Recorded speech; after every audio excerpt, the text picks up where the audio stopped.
Okay. Okay. Hello, everyone. My name is Marcos. I'm a postdoc researcher at Bjorn's Peter Lab. So right now I'm gonna talk about IEDB. What is IEDB?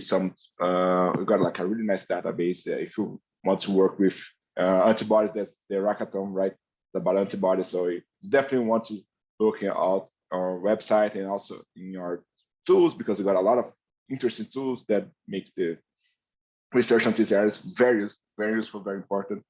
So, so what is IEDB? So IEDB, I can divide the IEDB in two big sections. So the first one is the database. The second one is resource analysis tools. Focus first on the database. IEDB database has it's a resource of experimental derivative epitopes information. So every epitope that was available on IEDB was tested in experimental tested in a laboratory. So you don't have any prediction data on IEDB. And inside of the IEDB, you got like a divided. So the epitopes is divided by, for example, the epitope from like a infection disease, it's an autoimmune disease, is divided, and also have a classification for the host. For example, can be human, can be rodents, can be monkeys. So inside of the IEDB, you got like more than 1 million unique structure analysis available there, and more than 4.7 millions of assays. So there's a lot of data. Like I could say that this is one of the biggest portal available from like this kind of data, this immunological data, and it's all for free. You can enter, you can use it, everything from there, like everything is available for free. So how you can have such data? How you can have that amount of data? It's a lot of work. I can say that, like there's a lot of people work on there, a lot of different sections. So right now I'm working with, for example, for tool development, but like we got like different teams working together. So how you can retrieve all that information? How we retrieve, for example, some lab published on like, I don't know, Iraq published data based on like on SARS-CoV-2, describing epitope. How you can retrieve those data? You got it in two different ways to retrieve those data. First one is literature curation. So you got some like using some searching in PubMed and PDB. So for example, PDB is for conformational data, and PubMed is more for articles et al. You have like, we got like some specific search terms that you're using on this website. We do this bi-weekly. So each 2 weeks, we're gonna run the scripts to run to the database looking for new papers. All the data that matches these carries that we got these search terms, we put it together and run a classify. So this, both of these, let me just, how can I guess, yeah. This one and this one, all of them is automated. So first you retrieve using search terms. After that, we classify using a script that try to read for some specific words on the article, on the abstract, and classify that, for example, this is a paper describing epitope from like infection disease. This is a epitope class that is related to, for example, cancer. And this script classify and try to filter. So for example, if that paper is not like describing a new epitope, not describing like any immunological data, that the first filtering is remove that. So you're always removing so you can see the number is always reducing because of that, because every step we're filtering and classify the data. So after some point, we start to read the data. So after these two steps, some person manually gonna read the abstract and check it if that data, that paper is related to, can be put on IEDB, it's related to IEDB, is our focus. If yes, you're gonna take this paper and gonna read it. All the paper is gonna be like manually reviewed to retrieve all the information that we needed to put it on our website. So all information available on IEDB was manually retrieved, manually read it, manually check it. So it's a lot of work. So a lot of people's work on that. And all of them is like PhD. So we got a lot of expertise on that, makes everything more, it's very hard, but also it's very confident, because people that are doing this, they're really good on that. So I'm kind of lost over here. I never used to speak. Okay, good. Oh my God. And let me check it. How can I remove? Okay, good. So the second part, the second step that how you can retrieve the data, if any researcher can send the data to us, that makes everything more easier for us. So if you are an investigator, if you okay, I'm gonna publish this data, you can send this data over the IEDB website. So you got like a part of the website called IEDB data submission tool. You can send those data to us. You're gonna check those data. You're gonna manually check this data and see if in the scope of the website. If it is, you're gonna publish on the website. So this one is more easier for us, but usually you got it from the literature.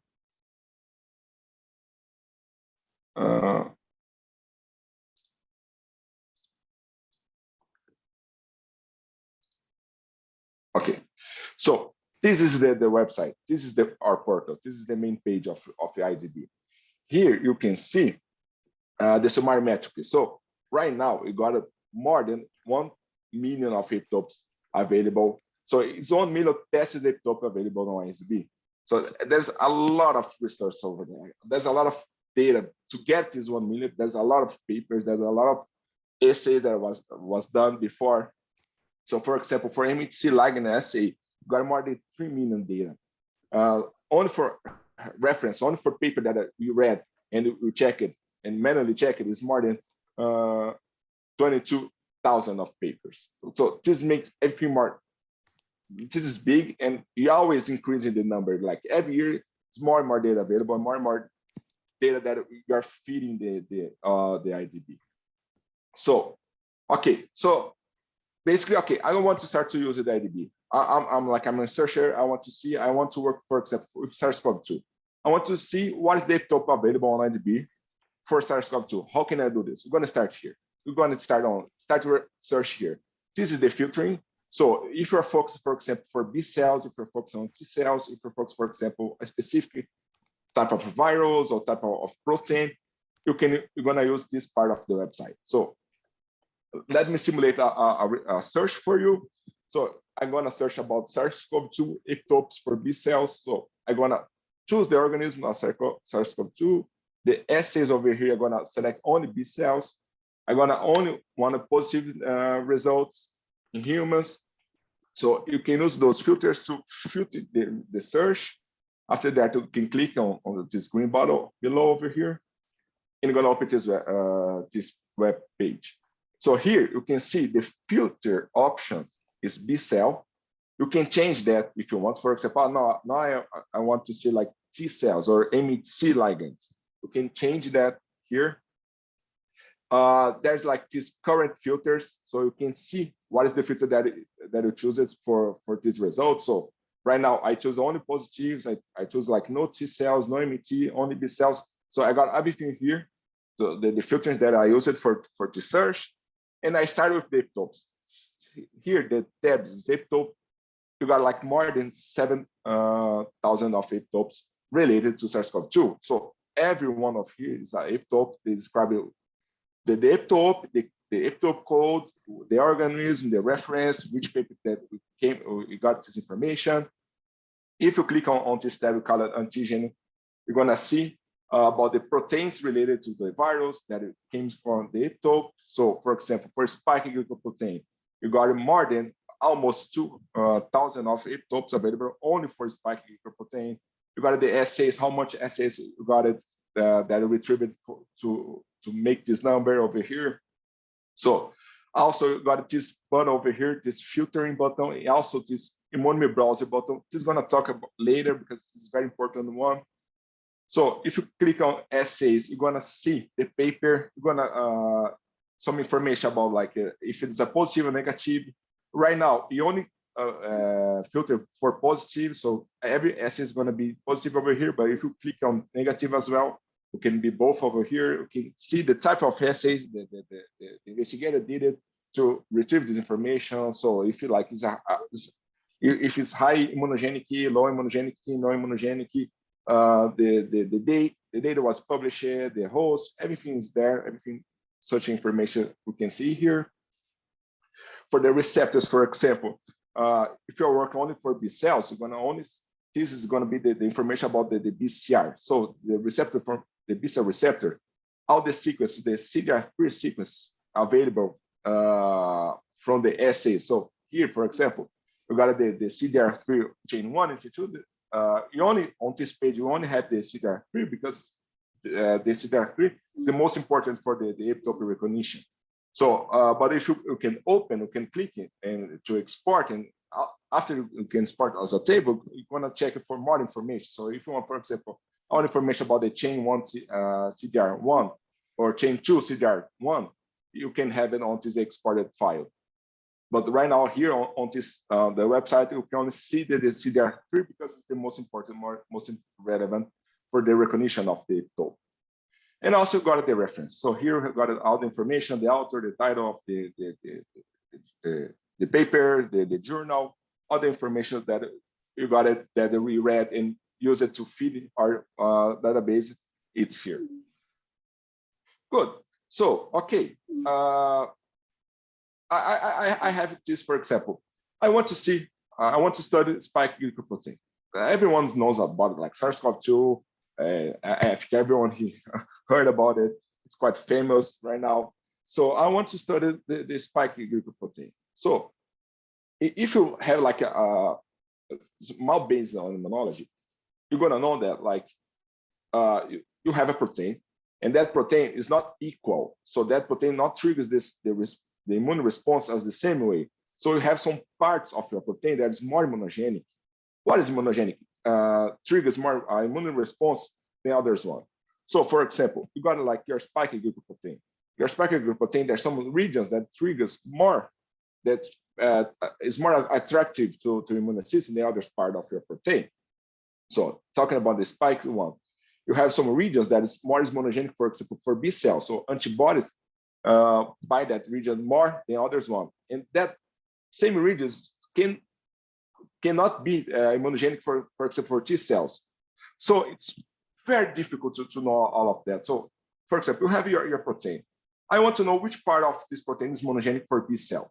This kind of information is really hard to know. You need to read a lot of papers, you need to get a lot of material, or you can use your tool called the immunomol browser. So what the immunomol browser does, it takes the protein, okay, it takes all the published data that you got from IEDB, from that protein, and create a score for immunogenicity for each residue of your protein. So for example, you're talking about spike glycoprotein. Some regions was more immunogenic because was tested, and like for example, some part of this spike glycoprotein was tested, I don't know, 100 times, and 100 times, 99% of the time it was tested positive. So it's a highly immunogenic region of your protein. So how can I access this data? Using immunomol browser, you can enter on the website. So for example, here you go to this antigen part of the website, that antigen tab. You have this, for example, I want to see spike glycoprotein. You can click on this button. This looks like a histogram over here. You're gonna open this. So this is just a small part. I just divided in two parts because the print screen is too big. So I just focus in two slides. The first part of the results is that here you got the response frequency. What is the response frequency? It is a score that measures the immunogenicity of that protein. So for example, here you have this region around like the positions 562. You can see that the value and the graph is quite high. That shows that for B cells, for example, because here we only see for B cells, I filter for only B cells. here you can see that region for B cells is highly monogenic. So we've got a lot of paper describing that epitopes that came from this region triggers immune response, triggers B cells response. If you can, we can compare, you can use it, for example, the same protein, but if you want to use, for example, for only T cells, the graph is going to be different because for T cells, other part is more important than this part, for example. So here you got like a score. So here you can see your protein, you can see which region of your protein is more immunogenic or not. For B cell, for T cell, for both of them combined, you can play with that. Also, this is the second part of the result. Here you got the epitope assays count. So for each region, you're going to have a number of how much assays was tested, that residues, and was if it is positive or negative. And below that, you have the table for the epitope, for the mapped position. That map position is related to this for the sequence posted on UniProt for the reference protein from the UniProt, and how many times was tested, how many times was tested positive, how many times was tested negative. So based on this number, we create this score over here, the response frequency score. So higher the number on the response frequency, more monogenic it is that region of your protein. Good. So okay. So but like that's everything that I said before. It's using already published data. It's using the database from IEDB. It's tested data. For example, if I want to do just like a review, this is good. But for example, if I have like a protein that wasn't tested before, or like wasn't that there's no epitope discovered before, what can I do? So you can do is try to looking for prediction. So you have, for example, on these analysis research tools from IEDB, you got some predictions that can try to take your protein and try to check it if there's any part of this protein that can be epitope, which part of this protein can be monogenic or not. So for example, here you got like a protein for influenza, this green one with the blue one, this is a protein for influenza, and this part over here in red, this is what you call an epitope. So the protein for influenza is recognized by your immune system, triggers your immune system, so it's called an antigen. A epitope is the smallest part of this antigen that interacts with the antibody. So I'm talking about antibody because I'm only talking about B cells, but like there's also T cell, but I'm not going to talk about T cells here. So here, the epitopes, so there's the residues, the amino acids from the antigen that interact with the antibody. That part of the protein for the virus here that is recognized by the antibody. So this is the epitope. The paratope, what is the paratope? The paratope is the part of the antibody that recognizes the epitope that interacts with the amino acids from the virus. So you got some, it's not all of the amino acids from the antibody that recognizes the epitope that interacts with the virus. It's only a small part of the antibody. This is the part over here that we call it paratope. So for that, you got epitope paratope interaction. So it's the amino acids from the virus and amino acids from the antibody that's interacting with and generate a response. If you just give a little zoom into into this interaction, you can see like in a region that we call it, okay, this region is epitope, but it's not all of the amino acid that is interacting with the antibody. So here you can see there's some reds and some greens. The red ones is the amino acid that's interacting with the antibodies. The green ones not interacting with the antibodies. So we have what you call it like discontinuous epitope. So for a part of your protein, it's not every amino acid is going to interact with the antibody. And what defines that? So if that amino acid is more exposed, more buried, if the amino acid is more hydrophobic, hydrophilic, if it's charged or not charged, all of that counts if that epitope, if that amino acid is going to interact with your antibody or not. So, but for knowing this discontinuous epitope, we need to know the conformational data. We need to have the crystal of your protein. So, for example, I don't have the crystal. I have the sequence of my protein, but I don't have any crystal available for that. You can use that sequence to try to predict a epitope. inside of this protein. But using if you have the confirmation data, it's more trustful. You can trust more in the prediction if you use the confirmation data, because you can check it for which residues are more exposed or more. There's more chance to get in contact with the antibody. If you have only the linear sequence, you cannot know that. You don't know which amino acid is going to be more relevant to the interaction compared. You only have the part of the protein, or this part of the protein is epitope, but we don't know which residues inside of this epitope is more relevant to the interaction. You cannot know that only use the linear sequence. You need to have the confirmation data.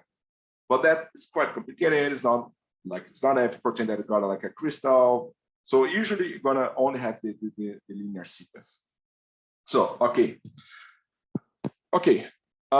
why I need to use the epitope prediction method? When you don't have any data available. So first step I want to study like a protein. I want to see about the immunogenicity. I want to see if there's any epitope related to that protein. First thing you need to do is go into IEDB for the database, looking for that protein, looking for that organism that I'm working with.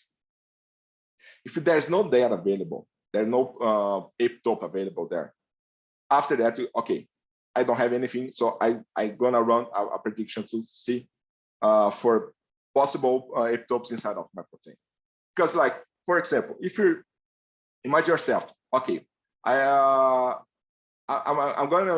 don't know, I want to check a wall. I want to go outside and I want to check for the forecast weather. I just entered a website, a forecast weather website.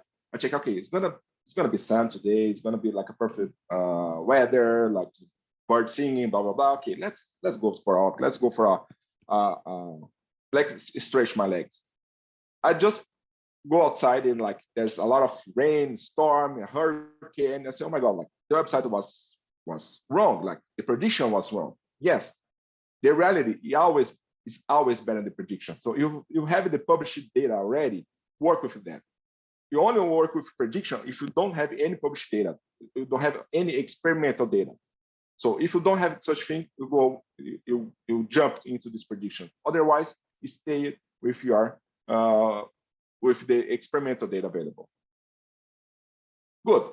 So I don't have I only have the sequence. I don't have any published data before. Talk about the specific epitope. I want to see if that part of the protein is going to be monogenic or not. How can I do this? I'm going to go to the website or IEDB. I'm going to looking for the research. I'm going to show you the print screen where I need to go to find that. You're going to use your sequence. So for linear sequence, you got some methods to try to predict epitope inside of a protein. So that method is going to use physical chemical properties of your amino acids from your protein to try to predict if that's a good is a epitope, is a monogenic or not. So how can you do this? You got your protein, side of a protein, got some the amino acids. These amino acids can be hydrophobic, hydrophilic, it can be more buried, can be more exposed, flexibility, all of that can be counted to check it if that can be a epitope or not.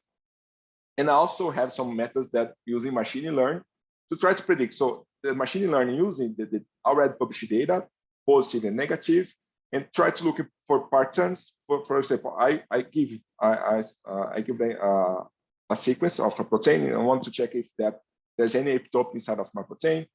It's gonna machine learning, try to focus, try to see if there's any pattern. Okay, these 3 amino acids, usually they are a epitope in tested protein, so probably it is going to be a epitope. So for machine learning, the prediction is better. And also the machine learning also uses this kind of information of physical chemical properties of the amino acids, combined with this tested data to try to create a score, to try to create a prediction. So if you want to use those tools, usually it's better to use the machine learning ones. So the best one so far available on IEDB is the BPRED 2.0. So this is the website, this is your main page. you're gonna click on like I want to try to predict like a epitope from B cells. You're gonna click here, B cells epitope prediction. You're gonna open this page. You're gonna click on the first one, prediction of linear epitopes from protein sequence. Here, this is the page. So here, this blank field over here, you can paste your sequence. Here, I pasted the RBD region for SARS-CoV-2, but you can paste like the entire protein if you want to, or different proteins. For example, you can work for, I don't know, hepatitis C, dengue virus, whatever. You can use also the Swiss Prot ID or only Prot ID on that field. And here you're gonna choose the method. So if you're not interested to learn about different methods, if you don't want to read about all of them, try to use the recommended one. That's on this case is BPRED 3.0. That one that I select here. So you're gonna click submit over here, and voila, this is the output. So here you got like a mapped position.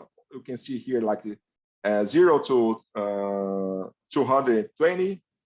This is the size of your protein. So the green part is classified as like a non-epitope, like is a possible non-epitope. The yellow one is a position that possible is a epitope. So if you use this table, you can see here there's two tables over here. So this graph is based on this table. This table has like a score for each residue. So each residue got a different score, and they are combined. So for example, here you got like to position 10 to position 13. All of them is like classified as a epitope. So this is gonna be they combine it together. So you got like 4 amino acids together. So this is like gonna be your epitope with 4 amino acids. So this can be longer. Usually it's longer. So usually like epitope is like 8, 10, can be like 20 amino acids together, or it can be smaller. It's like 4, 3. Usually when you say only one, it's not like a good a good prediction. Usually when it predicts with like a higher size, so 3, 4, 5, 10 amino acids together is a better prediction. So here you got all the information over here. You can play with the threshold if you want to. So it's always try to test different methods. So for example, I want to test the BPRED, but I also want to test 3 different methods and check for the results. You can see, you can try to find for consensus. So for example, I run 3 different methods. All of them reach on the same region that all of them say, okay, this region is immunogenic. Probably is a good indicator that regions is a potential to be a epitope, the potential to be immunogenic. So the problem is using this linear sequence only, the prediction using only linear sequence is not that good. So there's no, sure. I'm wondering, we have, I kind of want to keep the schedule a little bit. Sure. I'm sorry. Okay, I'm almost finished. Okay, thanks. 5 minutes. Okay. Okay. Okay. Good. Okay. So linear is not that good. So usually, so if you want to have something better, you're gonna use the confirmation data. So you're gonna look if your protein that you work with has like a 3D available. You're gonna use that information. So you can look for PDB, a website, or on IEDB. We got some PDB files from different proteins over there. You're gonna use 2 different. Okay, you have 2 different tools. For using confirmation data, you got like Epitope and Pro available on IEDB. Epitope is a machine learning using different structures. So got like almost 100 different X-ray structure that was available with the context with the antibodies and the protein. We use that information to create a tool. So here you can you need to find your PDB, or you can upload your own PDB. So you upload your own confirmation data. You select the chains. This protein has more than 1 chain. You need to select 1 chain. You're gonna click here to submit. You're gonna have your results over here. It's almost the same. You got like a graph showing the region, which is a positive prediction, negative prediction.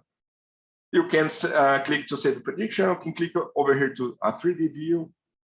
I'm gonna open this. You can see in 3D what is the region of the protein that is epitope or not. Which one is more monogenic, which one is not monogenic. And also have the ELIPRO. ELIPRO is like a different approach. It takes your protein and try to create like an ellipsoid from your protein, and try to see if from this ellipsoid, if the residues is more exposed, it's more in the part of this ellipsoid, there's a more chance that amino acids can be a epitope. So create like you're gonna create like a score based on that. You can use some filtering to for example, to raise if you want to. Okay, I want to maximum distance. I want to be higher, so you're gonna reach more epitopes. So probably gonna predict more epitopes, or can restrict it to predict less epitopes.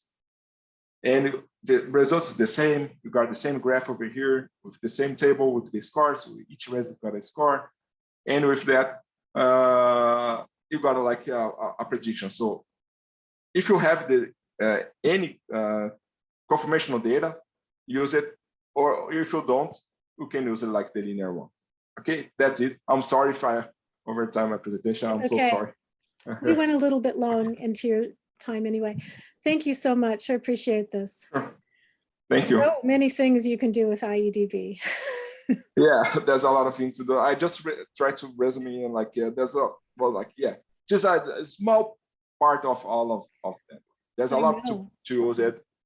Yeah, I started using the IEDB when I was like undergrad student. So like, I know IEDB for a lot of time. So like, so really nice to, now I'm work on there because I use it a lot for my master, for my PhD. I use the IEDB a lot, and now I'm working there. So which is really cool. Well, thank you. I'm going to ask our next speaker, David Blum, to introduce himself. All right. And